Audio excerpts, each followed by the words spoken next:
Hello everyone, welcome back to the channel the coding icon. So this video में मैं लेकर आ गया हूँ पाइथन के एमसीक्यूज़, जो कि मैंने पिछले वाले वीडियो में बताए थे 5 एमसीक्यूज़, जो फर्स्ट पार्ट था और ये सेकंड पार्ट है पाइथन एमसीक्यू सीरीज़ का इन्फिटिक्यू 2023 प्रिपरेशन का। इसमें वही सारे मैं क्वेश्चन बताने वाला हूँ जो एक्चुअल में आएंगे और आते हैं और आते ही रहेंगे वो क्वेश्चन। ठीक है, तो चलिए वीडियो को स्टार्ट करते हैं। आप एंड तक देखिए, और अभी तक आपने फर्स्ट पार्ट नहीं देखा है तो डिस्क्रिप्शन में मैंने लिंक डाल दिया, वहाँ से जाके फर्स्ट पार्ट देख सकते हैं, वो भी बहुत ज़्यादा इंपॉर्टेंट है। ठीक है, तो चलिए मैं आपको बता दूं यहाँ पे कि कैसे होने वाली है वीडियो। तो मैं 5 टोटल क्वेश्चन एक्सप्लेन करने वाला हूँ। ठीक है, 1 बाय 1 लाइन में एक्सप्लेन करूँगा और सब कुछ बताऊँगा, लॉजिक कैसे बनाना है और कैसे आपको देखना है, कैसे आपको जो मतलब कि ऑप्शन को है डिलीट करना है, बहुत भी बहुत कुछ एफिशिएंट वे बताने वाला हूँ सॉल्व करने का। राइट, तो चलिए स्टार्ट करते हैं।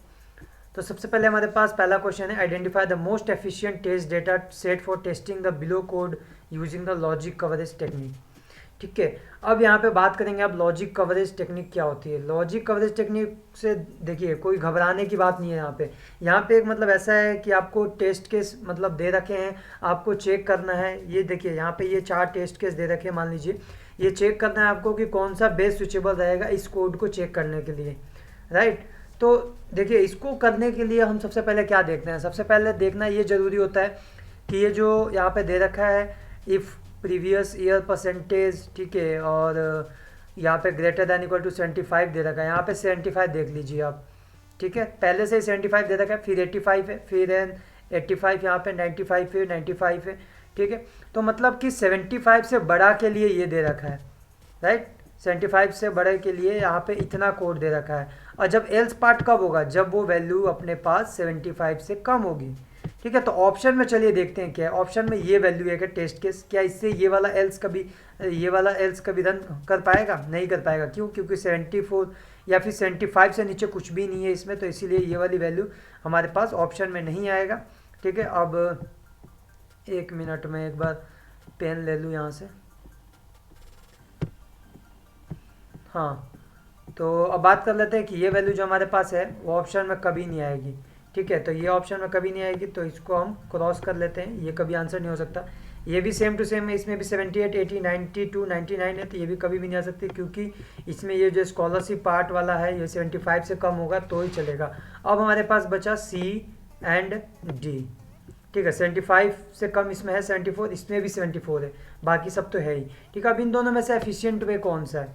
राइट, तो देखिए दोनों ही मतलब as like of efficient way में काउंट होते हैं, बट यदि देखिए इसका डेटा सेट जो है वो छोटा है तो मतलब कि ये काउंट होगा, फास्टर होगा ये इसके कंपैरिजन में। यदि बात करें तो देखिए, यदि हमको एक बार में ये चेक करना हो और एक बार में ये चेक करना वैल्यू डाल के, तो सबसे पहले हम कौन सी मतलब जो सेट है उसको चेक कर पाएंगे? ऑफकोर्स सी को चेक कर पाएंगे। ठीक है, तो एफिशिएंट वे ये हुआ ना, ये थोड़ी हुआ, ये नहीं हुआ। ये भी आंसर सही लाएगा, बट हमको आंसर यहाँ पे सी करना पड़ेगा, क्योंकि ये सेट छोटा है और सारे टेस्ट केस इससे रन हो सकते हैं और सारे इफ एल्स यहाँ पे जो भी दे रखा है वो रन हो जाएगा। राइट, तो ये हमारा ऑप्शन क्या होगा इसमें? Option C is the correct answer. अब बात कर लेते हैं what will be the output of the following Python code snippet. ये कोड दे रखा है यहाँ से यहाँ तक, आपको इसको आउटपुट बताना है। तो सबसे पहले देखते हैं क्या है।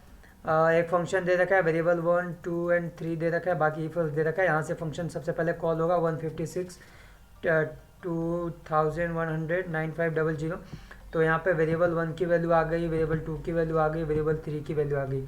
सबसे पहले इफ कंडीशन चेक करेंगे हम यहाँ पे। तो वेरिएबल 1 की value less than equal to var 2 है, तो क्या 156 लेस देन इक्वल टू 2100 है? जी हाँ, तो ये मतलब सही है, इस इफ में आएगा। अब इस इफ में आने के बाद वेरिएबल 3 की वैल्यू मतलब 9500 की वैल्यू माइनस VR2 की वैल्यू है, उससे ज़्यादा है क्या? तो देखिए यहाँ पे क्या होगा, इस वाले कंडीशन में हमारे पास आ जाएगा ऐसे, मान लीजिए यहाँ पे मैं 9500 इसकी जो वैल्यू है वैर 3 की 9500 है, और जो माइनस वैर 2 की वैल्यू है वो यहाँ पे 2100, यहाँ पे माइनस आगे लग जाएगा। ठीक है, यदि कॉल होगा तो। और ये देखिए 9500 ये ग्रेटर देन है ना -2100 से। ठीक है, तो मतलब ये भी इफ कंडीशन ट्रू है, ये इफ कंडीशन ट्रू है तो हमारे पास प्रिंट क्या होना चाहिए? हमारे पास प्रिंट -1 हो जाना चाहिए। राइट, तो देखते हैं ऑप्शन में, हाँ माइनस ऑप्शन में है -1, तो इसको हम आंसर करेंगे। राइट। आपको ध्यान रखना है यहाँ पे कि मतलब माइनस का साइन दे रखा है तो इससे घबराना नहीं है, बस माइनस पुट करना है। जैसे कि यहाँ पे 9500 इज़ ग्रेटर दैन -200 2001 है, इसीलिए यहाँ पे इफ कंडीशन में है यहाँ पे और ये रन हुआ। ठीक है, ये हमारा सेकंड क्वेश्चन था, ये भी बहुत इजी था। और मतलब आते ही ऐसे क्वेश्चन, देखिए यदि आपको बेसिक क्लियर नहीं है तो क्वेश्चन यही आपको हार्ड लगेंगे, यदि बेसिक क्लियर है तो ये बहुत ईजी होने वाला है क्वेश्चन। ठीक है, consider the following Python code, choose the correct option with respect to the number of static instance and global variables in class 1। ठीक है, तो यहाँ पे आपको क्या बताना है, यहाँ पे बताना है कि कितने स्टैटिक वेरिएबल है, कितने ग्लोबल है और कितने क्या है इसके अंदर वेरिएबल्स, राइट।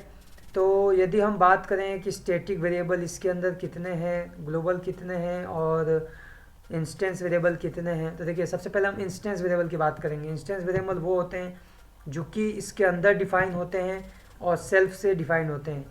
ठीक है, तो यहाँ पे क्या हुआ, var2 var5 दो हो गए। और ये देखिए मेथड में भी ये डिफाइन है ना, तो ये लोकल और इंस्टेंस वेरिएबल दोनों ही होते हैं। ठीक है, तो हमारे पास क्या आ गया, इंस्टेंस वेरिएबल 3 आ गया। तो मतलब कि यहाँ से ये ऑप्शन हटा दो आप। और एक चीज़ और देख सकते हैं, यहाँ पर 2 लोकल वेरिएबल दे रखा है बट इसमें एक ही लोकल वेरिएबल है, तो ये तो वैसे भी नहीं होगा। और इसको भी हटा सकते हैं क्योंकि हमारे पास इंस्टेंस वेरिएबल 3 आए हैं और इसमें 2 ही है इंस्टेंस वेरिएबल। अब बच्चे हमारे पास ये वाला और ये। तो देखिए स्टैटिक वेरिएबल उनको कहते हैं जो क्लास के अंदर यहाँ पे डिफाइन होता है।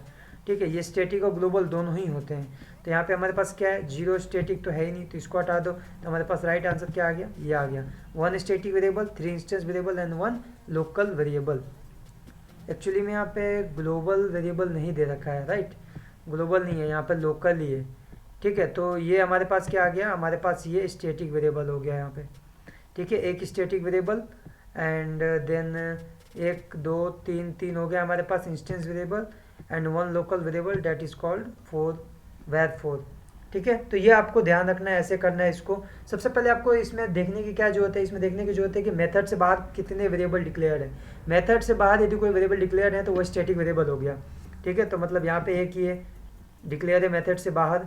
ठीक है, क्लास में डिक्लेयर है वो, तो इसलिए क्या हो गया, ये स्टैटिक वेरिएबल हो गया, मतलब एक स्टैटिक वेरिएबल हो गया। उसके बाद यदि सेल्फ से जो वेरिएबल डिक्लेयर्ड हैं वो हमारे पास क्या होते हैं, इंस्टेंस वेरिएबल। उसके साथ साथ यदि हमारे पास कोई ग्लोबल लोकल वेरिएबल डिक्लेयर है वो भी इंस्टेंस वेरिएबल में ही आता है, राइट। तो इस बात का ध्यान रखना आप। तो यहाँ पे कितने हो गए, सेल्फ से 2 यहाँ पे डिक्लेयर है, जैसे कि मैंने बताया 2 डिक्लेयर है और एक ऐसे लोकल डिक्लेयर है, तो ये भी इंस्टेंस वेरिएबल ही होता है।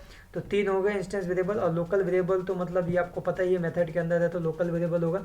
That's why our answer is C, right. ये बहुत इजी क्वेश्चन होते हैं और ऐसे क्वेश्चन आते हैं और आप बस 1 मिनट के अंदर इन क्वेश्चंस को कर सकते हैं यदि आपसे पूछा गया एग्जाम में, तो जो कि पूछा ही जाएगा, राइट। अब नेक्स्ट क्वेश्चन में आते हैं, consider the following code snippet return in the Python and find out it's output. ये हमारे पास कोड दे रखा है, इसका आउटपुट फाइंड करना है। फंक्शन 8 पास हो रहा है सबसे पहले। यहाँ पे आप ध्यान रखना, यहाँ पे रिकर्शन दे रखा है, ये वाली चीज़ जो है ये रिकर्शन है, राइट। तो पहले देखते हैं definition function num is less than 1, नहीं ये हटा दो, ये बेस केस है, यहाँ से पहली बार में रन नहीं होगा। Else if num mod 2 equal to 0, जी हाँ 8 है यहाँ पे, तो 8 मोड 2 इक्वल टू 0 होता है। तो फंक्शन किसके लिए कॉल करना है, नम -1 के लिए। तो मतलब अब अगली बार फंक्शन किसके लिए यहाँ पे कॉल होगा, अगली बार फंक्शन होगा 7 के लिए कॉल। 7 के लिए कॉल होगा तो नम लेस देन 1 नहीं है यहाँ पे और नम मोड 2 इक्वल टू 0 नहीं है, तो इस वाले एल्स में आएगा, इस वाले एल्स में आएगा। तो कैसे होगा ये 7 देन प्लस और फंक्शन num2, यानी यहाँ पे हो जाएगा अपने पास num, right, num and then हमारे पास num -2 हो गया 5। ठीक है, तो हमारे पास यहाँ से 7 आ गया। अब num 5 के लिए कॉल होगा, तो num 5 के लिए कॉल होगा तो आप एक बार ध्यान रखना, num 5 के लिए कॉल होगा तो यहाँ पे नहीं आएगा कर्सर, वापस ये एल्स में ही आएगा। तो हमारे पास आ गया 7 एंड नेक्स्ट टाइम हमारे पास 5 आ जाएगा और यहाँ पे प्लस। अब क्या होगा, फंक्शन जो भी है अब होगा, यदि 2 से माइनस करें तो 3 के लिए होगा, राइट, 3 हो गया। नेक्स्ट टाइम करेंगे तो भी इसी एल्स में आएगा क्योंकि 3 मोड 2 इक्वल टू 0 नहीं होता। तो यहाँ पे और आ जाएगा 3 and plus and function and then हमारे पास आ गया यहाँ पे 1, 2 माइनस होगा तो अब यहाँ पे 1 आया। ठीक है, वापस एल्स के लिए आएगा तो यहाँ पे कैंसिल होगा ना, कैंसिल क्या, इसमें प्लस होगा, इसमें वापस और मान लीजिए मैं यहाँ पे लिख रहा हूँ, यहाँ पे 1 के लिए कॉल होगा वापस, और वापस फंक्शन किसके लिए कॉल हो जाएगा, फंक्शन कॉल हो जाएगा 1 माइनस टू माइनस 1 के लिए कॉल होगा। तो यहाँ पे देखिए बेस कंडीशन में पहुँच चुका है, क्योंकि नम जो है ये लेस देन 1 हो गया, तो यहाँ पे रिटर्न 0 हो जाएगा। तो आपको प्लस क्या करना है, 7 + 5 + 3 + 1, तो कितना होता है 7 और 5 12, 12 और 3 15 और 1 16, मतलब कि option D is the correct answer. इसमें आपको ध्यान रखना है, रिकर्शन आपको समझ में आना चाहिए, और यदि आपको आता है तो अच्छी बात है, नहीं आता तो आप यहाँ मतलब वापस से दूसरे ट्यूटोरियल्स देख सकते हैं, समझ सकते हैं आप वहाँ से, ठीक है। बहुत ईजी क्वेश्चन था ये भी। तो देख लेते हैं हमारे पास 5th क्वेश्चन क्या है। इसको आप मोस्ट इंपॉर्टेंट क्वेश्चन मार्क कर लेना, बहुत बार पूछा गया है। वैसे तो सारे क्वेश्चन ये पूछे गए हैं, बट ये कुछ खास है और ये हर साल पूछा जाता है। Consider the following Python function for a vehicle management system. Objective of this course to record details of the vehicle. ये जो कोड है इसका ऑब्जेक्टिव है कि व्हीकल को रिकॉर्ड को स्टोर करना है। यहाँ पे what will be the optional class structure if this was to be rewritten in object oriented programming. Right, तो आपको बताना है कि यदि मान लीजिए ये कोई फंक्शन है, इसको यदि ऑब्जेक्ट ओरिएंटेड प्रोग्रामिंग में लिखे तो क्या होने वाला है, कैसे हम इसको करेंगे, स्ट्रक्चर क्या होने वाला है। तो सबसे पहले देख लेते हैं व्हीकल रिकॉर्ड है यहाँ पे function, then we have 2 wheeler भी है यहाँ पे। कीवर्ड्स आपको यहाँ पे सिलेक्ट करना है, 4 व्हीलर है, एंड देन कमर्शियल 4 व्हीलर है यहाँ पे, एंड डेट्स इट। राइट, तो हमको क्या मिला, vehicle 2 wheeler 4 wheeler commercial 4 wheeler. Right, तो देखते हैं अब ऑप्शन हमारे, हमें यहाँ पे दे रखा है 4 independent class vehicle 2 wheeler 4 wheeler commercial 4 wheeler. 4 independent class क्या हो सकती है, कि आपको क्या लगता है 4 इंडिपेंडेंट क्लास हम इम्प्लीमेंट कर सकते हैं? तो मेरे हिसाब से बात करें तो नहीं कर सकते, क्योंकि यदि जो व्हीकल होगी वो 2 व्हीलर होगी, 4 व्हीलर होगी, कमर्शियल 4 व्हीलर होगी, तो इस हिसाब से इनमें कोई रिलेशन तो होना चाहिए, तो इंडिपेंडेंट नहीं हो सकता। मतलब this option should not be included in our answer. Next बात करें 3 classes with inheritance 2 wheeler 4 wheeler inherit from vehicle. तो इसके अंदर हम बात करें तो कमर्शियल 4 व्हीलर तो कहीं है ही नहीं, क्योंकि वो भी हमारे पास कीवर्ड था, वो भी हो सकती है, तो ये भी नहीं हो सकता ऑप्शन। नेक्स्ट है 4 classes with inheritance 2 wheeler 4 wheeler and commercial 4 wheeler which inherit from vehicle. यदि व्हीकल से देखिए, व्हीकल से यदि हम 3 क्लासों को अलग अलग बना के इनहेरिट करते हैं तो भी नहीं हो पाएगा। क्यों? क्योंकि जो 4 व्हीलर होगी उसी में तो कमर्शियल नॉन कमर्शियल हो सकता है ना, तो कमर्शियल 4 व्हीलर की अलग से क्लास बनाने की क्या जरूरत है। राइट, तो मतलब ये ऑप्शन भी हमारे पास नहीं होगा। नेक्स्ट क्या, 4 classes with inheritance 2 wheeler and 4 wheeler inherit from vehicle. ठीक है, हाँ 2 व्हीलर 4 व्हीलर को इनहेरिट कर दो व्हीकल से, and commercial 4 wheeler vehicle inherit from 4 wheeler. मतलब this answer should be right. क्यों क्यों बोला मैंने इसको राइट? क्योंकि 4 क्लासेस बनानी है इनहेरिटेंस है, 2 व्हीलर एंड 4 व्हीलर को इनहेरिट कर दो व्हीकल से, और जो कमर्शियल 4 व्हीलर है उसको क्या करो 4 व्हीलर से इनहेरिट कर लो। ये सही है, क्योंकि 4 व्हीलर में ही कमर्शियल 4 व्हीलर आएगा। जैसे मैंने इसको नेग्लिजिबल किया अभी ऑप्शन को कि 4 व्हीलर एंड कमर्शियल 4 व्हीलर एक में आना चाहिए, बट यहाँ पे इंडिपेंडेंट है। राइट, तो ये दोनों कनेक्टेड नहीं है यहाँ पे, तो इसीलिए हमने यहाँ पे क्या किया, ये ऐसे कर रखा है। तो ये हम आंसर यहाँ पे सिलेक्ट करेंगे। राइट, तो ये भी मतलब बहुत ईजी है, और जितने भी क्वेश्चन मैंने बताया आपको सारे मतलब इजी तो क्या ही कर सकते हैं, मीडियम लेवल है, बट ये क्वेश्चन आते हैं। यदि आप ये सारे क्वेश्चन करते हैं तो मतलब मैं गारंटी के साथ कह सकता हूँ कि आपका क्लियर होना तय है ये पाइथन वाला पार्ट।